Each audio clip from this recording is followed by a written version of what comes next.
All right, so we got a good look at the repitch mode. We also discussed the parameters in the sample window here, except for one that I want to be clear about. I mentioned how I had a little pop at the end of my sample, and I used the loop crossfade here in order to help me get rid of that. Another tool that we have to get rid of little pops that might occur at the beginning and end of our loops is the snap to zero crossings option, which is right here. In case you're not familiar, if I go to a part of this sample and I zoom in a bit, here we go. You can see at a certain point, we see the waveform, it goes up, comes down, and then it goes down below this little center line. When the waveform crosses this line right in the middle, this is the 0 point crossing. And the idea is that if the beginning and the end of our loop both line up right at that 0 point crossing, we will more than likely avoid any pops and clicks when the sample actually loops. So that's what this option helps you do. And that in combination with the crossfade has solved my problem. So we're all good there. Now, what I want to check out next is the cycles mode. So I'm going to go down here and I'm going to choose cycles. Now we can see in the description, it says it uses cycles of the source as a wavetable. So what it's doing is it's taking little snapshots of the waveform as it plays, and it uses those as a wavetable. And using the controls that it shows you, we have a speed and a formant control. We can change the timbre of the sample. We can get some very interesting sounds with this. Now, going to cycles, I'm going to play the same note I was just playing with repitch. All right, we hear it playing back quite quickly. Now, one thing I'm going to point out is that we see up here the key tracking is on. So as I play the sample at different pitches on my keyboard,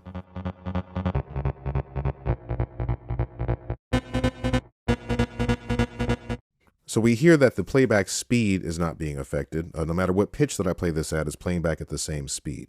So what happens if we reduce the speed?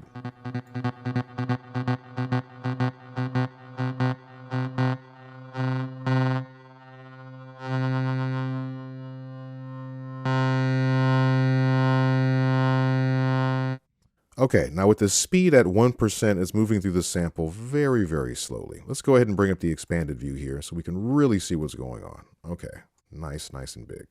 So, as we're moving through the sample, I will adjust the formant control.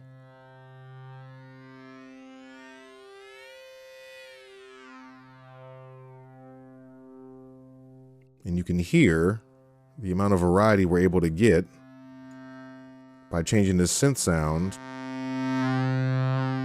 into what is essentially a morphing wavetable. So now with it playing like this, let's say I wanted to play some chords with it.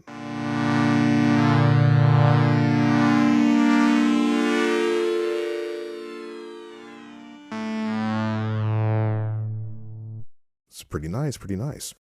Now, again, with the speed control, this can go into negative numbers as well, so we could play this backwards if we wanted to. Let me go ahead and just zoom out a bit, like so. There we go.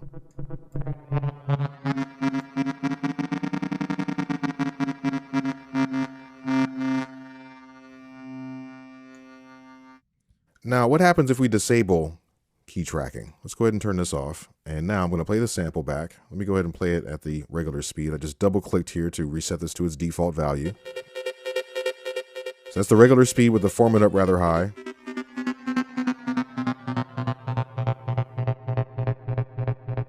So now if we reduce the speed here. So if I play different notes on the keyboard now,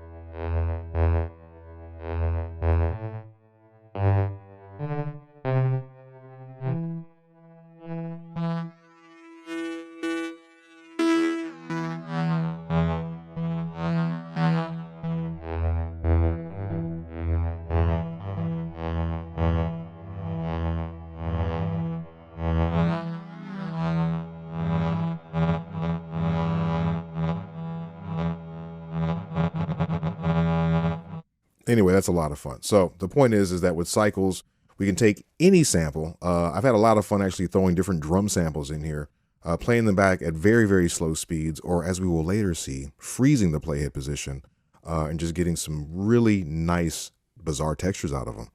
So again, with cycles, we're basically grabbing periods of the waveform and creating wavetables out of those. And we can adjust the timbre with the Foreman control and adjust the speed, the playback speed of our sample with the aptly named speed knob.